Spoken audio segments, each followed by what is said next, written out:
Assalomu alaykum. Duxovkada go'shtdan pirog qilish uchun hozir xamir qarib olamiz. Idishimizga suv solib oldim. Hozir un solib xamir qorib olamiz. Mana azizlar, xamir qorib oldim. Endi buni ozgina dam oldirib qo'yamiz. Xamir dam olguncha go'shtlarni to'g'rab olamiz. Go'shtli pirog. Tovuq go'shtidan qilyapman. Hozir tovuq go'shtini to'g'rab olamiz. Xamir uchun paket bilan o'rab olib qo'yamiz. Maydaroq qilib to'g'rab olamiz tovuq go'shtini. Mana shunday ko'rinishda to'g'rab olamiz tovuqlarning hammasini. Bitta bo'lak mol yog'idan ham, mol chorvasidan ham tyorkadan o'tkazib sovuramiz mazali bo'lishi uchun. Mana shunday qilib mol yog'ini o'tkazib oldim tyorkadan. Endi aralashtirib olamiz.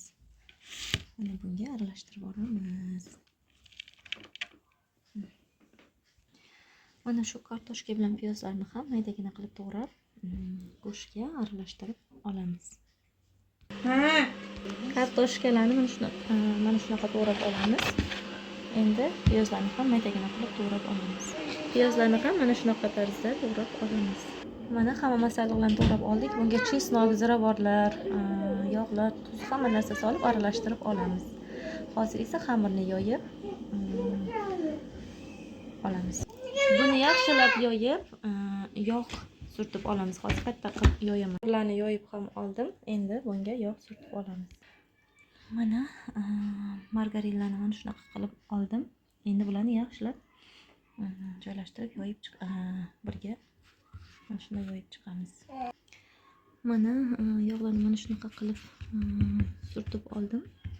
Yog'ni eritmasdan o'zini kesib to'g'rab mana shunaqa qilib yog'larni surtib oldim. Endi bu xamirni taxlab olamiz. Mana shunaqa tarzda o'rab oldim. Endi o'rtasidan kesib olamiz.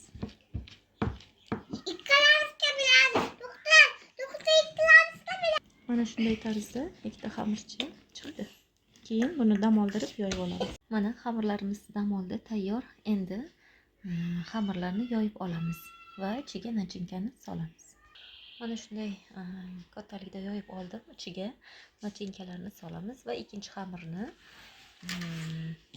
ustidan xuddi shunday qilib yoyib o'rab olamiz. Hozir buni ham ko'rsataman. Nachinkani ichiga hamma narsa soldim. Tovuqli nachinka, piyoz, tovuq, kartoshka, har xil ziravorlar, chesnok, ko'katlar, zelinlar hammasidan soldim. Endi buni xamir ustiga qo'yib olamiz.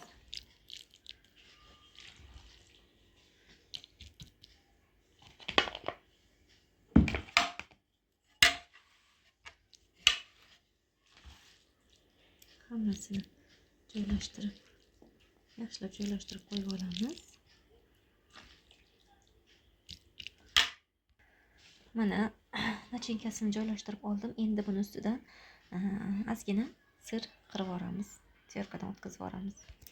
Mana ikkinchi xamirni ham yoyib oldim. Endi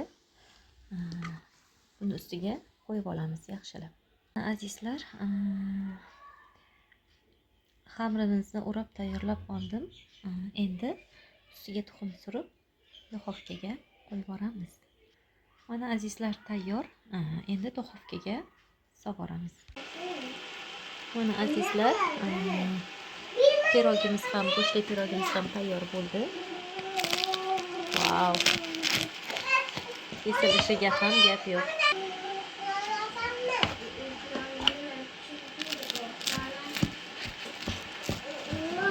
Ajoyib. Mana azizlar, pirogimiz juda mazali bo'ldi. Hammaga ko'rishingizni tavsiya qilaman. Juda zo'r.